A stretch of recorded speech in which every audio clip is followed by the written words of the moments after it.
नमस्कार, इनबीसी न्यूज की खास पेशकश खास मुलाकात में आपका स्वागत है। दर्शकों, मेरे बचपन के पन्नों से एक किस्सा आपके साथ मैं शेयर करना चाहता हूं। जब मैं छोटा था, मेरी माँ के साथ मैं कई सियासी कार्यक्रम में गया, कई सामाजिक कार्यक्रम में गया।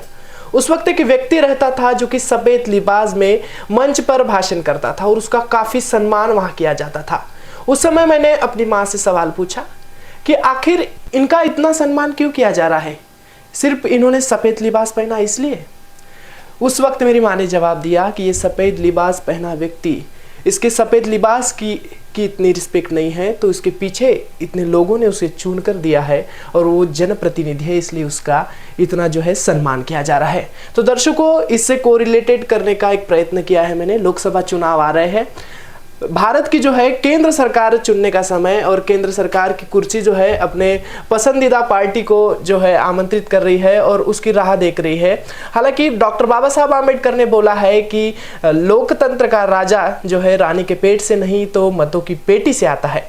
तो उसी परिप्रेक्ष्य में कांग्रेस की क्या भूमिका है और कांग्रेस किस प्रकार से जो है एक सशक्त विपक्ष के रूप में किस प्रकार से सत्ताधारी भारतीय जनता पार्टी को धूल चटाने का जो है कार्य कर रही है और किस प्रकार से कार्यान्वयन कर रही है, उसके विषय में जानकारी लेने के उद्देश्य से इस वक्त हमारे साथ हमने स्टूडियो में मौजूद किया है कुंदा राउती ने, जो कि जिला परिषद की उपाध्यक्षा है और कांग्रेस पार्टी में काफी बड़ी कद्दावर नेता और युवा नेतृत्व के रूप में उभर रही है। तय आपका बहुत बहुत स्वागत है और धन्यवाद है हमारे इस शो में आने के लिए। सवाल आता है कि लोकसभा चुनाव आने वाले हैं, कुछ महीने में ही लोकसभा चुनाव है। लोकसभा चुनाव की तैयारी किस प्रकार से ग्रामीण क्षेत्र में चल रही है?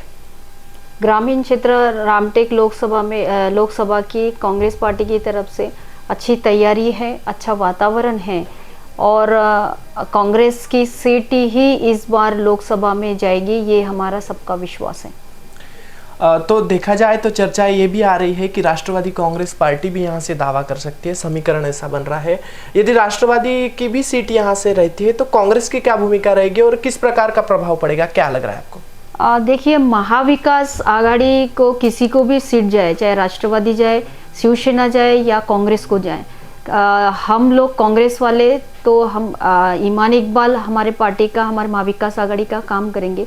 लेकिन आपने देखा होगा मुकुल जी वासनिक साहब 10 साल इस क्षेत्र से एमपी रह चुके हैं, तो कांग्रेस का दावा इसमें ज़्यादा होता है कि हमको वो सीट मिले और हम लोग उसकी मांग भी कर रहे पार्टी से। जिस प्रकार से देखा गया है तो महाविकास आघाड़ी और इंडिया महागठबंधन से कई कद्दावर नेता जो है भारतीय जनता पार्टी में गए हैं। सीधे तौर पर बोलूं तो अशोक राव चौहान जो कि कांग्रेस से भाजपा में गए हैं, उसके बाद से जो लूप होल तैयार हुआ है उसको किस प्रकार से कांग्रेस भरेगी और क्या स्थिति है निचले स्तर पर, ग्रामीण क्षेत्र में इसका क्या प्रभाव पड़ा है? अशोक राव चौहान साहब अगर पार्टी छोड़ के भाजपा में गए हैं, वो अकेले गए हैं, कोई पूरे एमएलएज या फिर बाकी लोग उनके साथ गए ऐसा आपने देखा होगा, ऐसा कुछ है नहीं। और जो सामान्य कार्यकर्ता है, लोग है, वो आज भी पार्टी में ही है, तो इससे बहुत ज़्यादा फर्क पड़ेगा ऐसा मुझे नहीं लगता। बात करें सावनेर विधानसभा क्षेत्र की, तो जिस प्रकार से पूर्व विधायक सुनील केदार पर जो मामला उठा था, उस मामले के बाद जो एक प्रकार का लूप होल तैयार हो चुका है, कहीं ना कहीं नेगेटिव बात पहुंच चुकी है जनता तक इस मामले के उठने के बाद। तो किस प्रकार से आप देखते हैं इस मामले को, किस प्रकार से तैयारी कर रही है कांग्रेस इस लूप होल को भरने के लिए? माननीय सुनील जी केदार साहब ये डरने वालों में से नहीं है, उनको भी भाजपा ने कोशिश किया कि वो अपने पार्टी में आ जाएं, लेकिन केदार साहब कभी झुके नहीं और पार्टी छोड़ने की उन्होंने विचार भी नहीं अपने इसमें आने दिया। और इसीलिए उनको 2002 की जो केस है वो निकाल के उनको जेल भेजने का प्रयास भाजपा पार्टी और नेताओं ने किया है। लेकिन हमारा संविधान पे और जो न्यायालयीन प्रक्रिया है उस पर हमारा विश्वास है और था, और हाई कोर्ट ने उन पे जमानत पे छोड़ दिया है।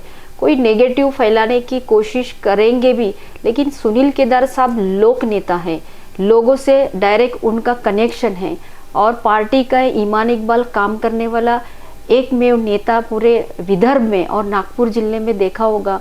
उनके नेतृत्व में नागपुर जिला परिषद में कांग्रेस, पंचायत समिति में कांग्रेस, ग्राम पंचायत में कांग्रेस, बाजार समिति में कांग्रेस, सोसाइटी में कांग्रेस, अपना पदवीधर मतदार क्षेत्र से जो अभिजीत जी वंजारी जीत के आए हैं, वो सुनील केदार साहब का बहुत बड़ा उसमें रोल रह चुका है। शिक्षक मतदार क्षेत्र में जो अडवाले साहब जीत के आए, उनमें सुनील केदार साहब का बहुत बड़ा रोल रहा है। और ये सब देख के भाजपा वाले डर गए थे और उनको डराने की कोशिश की, और सुनील केदार साहब डरे नहीं। भलाई जेल में 12 दिन रह के आए, उससे उनकी प्रतिमा कम हुई ऐसा नहीं, उनकी प्रतिमा लोगों में ज़्यादा हुई है और उनका असर उनके मतदार क्षेत्र में नहीं होगा, ना ही नागपुर जिले में होगा। जिस प्रकार से देखा गया तो सुनील केदार की लड़ाई में आप निरंतर उनके साथ जो है छवि के समान उनके साथ रही, और उनकी जब जमानत हुई, जमानत के बाद जो है कार्यकर्ताओं पर बड़ी मात्रा में जो है मामले भी दर्ज किए गए हैं। इसके विषय में आप क्या कहना चाहेंगे, भाजपा की भूमिका? वो सुनील केदार साहब मेरे आदर्श राजकीय गुरु हैं और उनका काम देख के मैं उनके काम से प्रभावित होकर कांग्रेस के नेता है वो उनके नेतृत्व में काम करती हूँ। उनको जो जेल से छूटने वाले थे तो खुद होके नागपुर जिला, जैसे लोगों को पता चला नागपुर जिले के लोग खुद होके आए हैं, इतने पैमाने पे लोग आए हैं, तो भाजपा वालों को ऐसा लगा कि इनको अंदर डालने के बाद भी लोगों में इनका इतना क्रेज कैसा हो सकता है। इसलिए उन्होंने हमारे कुछ, जैसे मैं हूँ, हमारे 8-10 लोगों को उन्होंने ज़बरदस्ती केसेस लगाए और उन्होंने ये भी आरोप लगाया कि हमने लोगों को लाए। हमने लोगों को नहीं लाया, हम भी आम जनता की तरह एक हमारे नेता का स्वागत करने वहाँ गए थे और उन्होंने पब्लिक देख के डराने की कोशिश की और वो केसेस हमारे ऊपर लगाने का प्रयास किया और लगाए, फिर भी हम लोग नहीं डरे, हम वहीं डटे थे। हमको उन्होंने एक स्पॉट दिया था कि आप यहाँ से 1-1.5 किलोमीटर के दूरी पे आप खड़े रहिए, और हम 1.5 किलोमीटर के दूरी पे खड़े रहने के बावजूद भी उन्होंने हम पे केसेस लगाए। इससे पता चलता कि भाजपा वाले कितने डरते सुनील केदार साहब से। जिस प्रकार से ताई है तैयार, हम ये जो बड़ी सभा यहाँ ली थी, नागपुर में ली गई थी कांग्रेस द्वारा, उस समय बड़ी मात्रा में कार्यकर्ता यहाँ आए थे, लेकिन देखा गया कि राहुल गांधी के स्पीच के बाद जब मल्लिकार्जुन खड़गे का स्पीच हुआ, उस समय कई कार्यकर्ता जो है जाते हुए दिखाई गए और कई जो है स्थानीय नेताओं ने उस पर तंज भी कसा है कि सिर्फ जो है राहुल गांधी को ही सुनने आए थे, कांग्रेस को सुनने कोई नहीं आया था, ऐसा भी कहा गया है। मतलब ऐसी कहीं जो है जानकारी आ रही है, क्या कहना नहीं, ऐसा वो भ्रम फैलाने की कोशिश कर रहे हैं, ऐसा नहीं है। राहुल जी तो हमारे नेता है, लोग उनको मानते हैं, लोग उनको प्यार करते हैं, उनको देखने उनको सुनने आए थे। लेकिन मल्लिकार्जुन खड़गे साहब एक पार्टी के नेता है और अध्यक्ष है, राष्ट्रीय अध्यक्ष है, उनका भी भाषण सुन रहे थे। कुछ लोग 2-4 लोग वहाँ से उठे, लेकिन उठने के बाद वो इसीलिए उठे कि अभी लास्ट भाषण है और बहुत भीड़ हो जाएंगी, इसीलिए कुछ जो बुजुर्ग लोग थे वो वहाँ से उठने की कोशिश कर रहे थे। उसका भाजपा वालों ने बड़ा इशू बनाया कि राहुल गांधी का भाषण सुनने के लिए आए थे, बाकी कांग्रेस पार्टी को वहाँ सुनने नहीं आए थे। ऐसा नहीं है, इतने पैमाने पे लोग आए थे तो वो राहुल जी और कांग्रेस की विचारधारा ही सुनने आए थे। देखा जाए तो राहुल गांधी द्वारा और कांग्रेस द्वारा अब न्याय यात्रा चलाई जा रही है। इसके पहले भी भारत जोड़ो यात्रा उन्होंने की थी। इसके पीछे की क्या संकल्पना है? इसके पीछे की संकल्पना है कि देश में, महाराष्ट्र में जिस परिस्थिति की राजनीति भाजपा मोदी सरकार कर रहे हैं, तो एक लोगों में न्याय की भूमिका होना चाहिए, लोगों को न्याय मिलना चाहिए और लोगों को न्याय दिलाने की कोशिश हमारे राहुल जी इस देश के लिए कर रहे हैं, संविधान को बचाने के लिए कर रहे हैं, एक लोकशाही को बचाने की कोशिश कर रहे हैं। और वो संविधान और लोकशाही की विचारधारा, कांग्रेस की विचारधारा लोगों तक पहुंचाने की कोशिश कर रहे हैं। देखा गया है कि जो है भारत जोड़ो यात्रा के बाद भी 3 राज्यों में कांग्रेस का परफॉर्मेंस जो है अच्छा नहीं रहा। सीधे तौर पर बोला जाए तो सरकार बनाने में कांग्रेस नाकामयाब रही। क्या कहना चाहेंगे, इस बार क्या प्रभाव पड़ेगा और उस स्थिति को आप किस प्रकार से विदित करना चाहेंगे? उस राज्य में कांग्रेस की सत्ता थी, कभी एंटी इनकम का होता है, उसके वजह से हुआ होगा, लेकिन इस बार कांग्रेस लोकसभा में अच्छा परफॉर्मेंस देंगी और अच्छे सीटें जीत के आएंगी और महाविकास जो गठबंधन है इंडिया का, उसका ही प्राइम मिनिस्टर इस लोकसभा में, इस देश में बैठेगा 2024 में। ताई, आप जिला परिषद की उपाध्यक्षा है और जिला परिषद के मामलों में देखा गया कि कई बार खबरें आई है कि जो है राज्य सरकार जिला परिषद को उपयुक्त रूप में जो है निधि आवंटित नहीं कर रही है। ये किस प्रकार की किस हद तक सही है और क्या स्थिति है? विकास के इस मामले में काफ़ी बड़ा जो है दुष्प्रभाव जो है जिला परिषद के क्षेत्रों में पड़ रहा है। नागपुर जिला परिषद महाविकास आघाड़ी की है। माननीय माजी मंत्री सुनील केदार साहब के मार्गदर्शन में जिला परिषद काम कर रही है और अच्छा काम कर रही है, लोगों तक अच्छा काम पहुंचा रही है। राज्य शासन केंद्र शासन की योजनाएं रहो या जिला परिषद की कोई योजना है, वो लोगों तक पहुंचाने का काम करके अच्छा काम करने की कोशिश कर रही है। वो भाजपा वाले लोगों को पसंद नहीं आ रहा है कि इतना अच्छा काम नागपुर जिले में हेवी बीजेपी के नेता होने के बावजूद जिला परिषद ऐसा कैसा अच्छा काम कर सकती है। इसीलिए उन्होंने राज्य शासन का फंड रहो या डीपीसी का जो फंड है वो पूरा का पूरा रोकने की कोशिश की है और लोकशाही को ख़त्म करने की जो जिला परिषद मेंबर का जो हक होता है, उनका जो फंड होता है, वो रोक के अपने एमएलए को डाइवर्ट करने की कोशिश नियोजन समिति के द्वारा हो रही है। लेकिन हम लड़ाई लड़ रहे हैं और उसके बावजूद भी अच्छा काम कर रहे हैं और हमेशा आगे भी लोगों का काम अच्छा करेंगे। वानाडोंगरी नगर परिषद में जो है धरना आंदोलन किया जा रहा है, बेमुदत जो है अनशन भी वहाँ किया जा रहा है। उसके पीछे का क्या कारण है और किस प्रकार से आप उसे समर्थन करना चाहिए? हिंगना तालुका में वानाडोंगरी नगर परिषद है। 2018 से वहाँ पे भाजपा का नगर अध्यक्ष और उनकी बॉडी बैठी हुई है। उन्होंने 2018 से 2023 अगस्त तक उनका वहाँ पे नगर अध्यक्ष था। अभी प्रशासक बैठा हुआ है।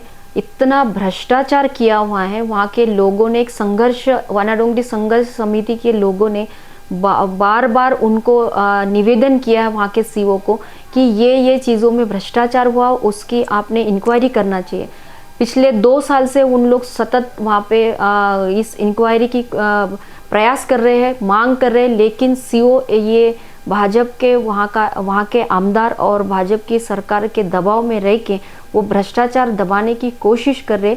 इसीलिए वो संघर्ष समिति और वहाँ के लोग उपोषण पे नगर परिषद के आगे ही बैठे हैं कि हमको न्याय मिलना चाहिए। वहाँ के नगर सेवक बोलो, नगर अध्यक्ष बोलो, उनकी प्रॉपर्टी की जांच होना चाहिए। टैंकर का घोटाला है, बियर बार का एक प्रकरण कोर्ट में, फिर भी बियर बार शुरू हुआ है।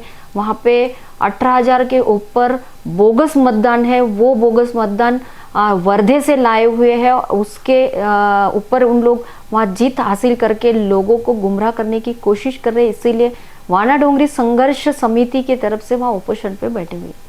8 मार्च आ रहा है, महिला दिन आ रहा है, क्या कहना चाहेंगे, क्या संदेश देना चाहेंगी महिला भगिनियों को? साथ ही साथ लोकसभा चुनाव भी आ रहे हैं। 8 मार्च का मैं सभी मेरे बहनों को महिला दिन की शुभकामनाएं देती हूँ। और जो महिलाओं को न्याय देता है वही कांग्रेस पार्टी है। महिलाओं का सम्मान कांग्रेस पार्टी करती है और आगे भी करेंगी। बड़ी बड़ी घोषणाएं मोदी जी ने की कि लोकसभा विधानसभा में 33% का आरक्षण देंगे, लेकिन वो सिर्फ ऑन पेपर पे है। आज कांग्रेस अगर सत्ता में आती है तो हमारे राहुल जी गांधी इसको लागू करेंगे कि 30% लोकसभा और विधानसभा हमारी महिलाओं को मिले और न्याय मिले। आज जो देश में महिलाओं पर होने वाला जो अत्याचार है भाजपा सरकार के, मोदी सरकार के कार्यकाल में, उसको न्याय देने की कोशिश हम कांग्रेस वाले कर रहे हैं और आगे भी करेंगे। मेरी बहनों को यही बोलूँगी कि हमारा जो अधिकार है, अधिकार के लिए लड़िए, किसी को डरने की ज़रूरत नहीं है। हम कांग्रेस पार्टी के नेता हमारे राहुल गांधी आप सबके साथ हैं। दर्शकों, जिस प्रकार से हमने कुंदाताई से बात की, कुंदाताई ने एक ही संदेश दिया है कि कांग्रेस ही है जो महिलाओं का सम्मान करती है, कांग्रेस ही है जो रोजगार, महंगाई और ऐसे जो मुद्दों पर है कांग्रेस ही सकारात्मक रूप से कार्य कर सकती है। तो देखते हैं आगामी लोकसभा चुनाव में क्या असल में कांग्रेस 75 साल का जो इतिहास रहा है, अब कांग्रेस सत्ता में आएगी या फिर एक बार भारतीय जनता पार्टी का ही झंडा केंद्र में लगेगा। साथ ही साथ जो है अपनी केंद्र सरकार की कुर्सी आज भी अपने कुछ ही दिनों में होने वाले लोकसभा चुनाव के चलते अपने मालिक की खोज में है, अपने पार्टी की खोज में है, पसंदीदा पार्टी की खोज में है। तो देखते हैं आगामी लोकसभा चुनाव में किस प्रकार का प्रभाव पड़ता है, साथ ही साथ किसकी बनती है सरकार और किसका होता है सुपड़ा साफ। हर सवाल, हर जवाब देखने के लिए देखते रहिए NBC न्यूज़। मैं था मनीष टेमरे, हमारे साथ ही कुंदा तैराउत। Thank you.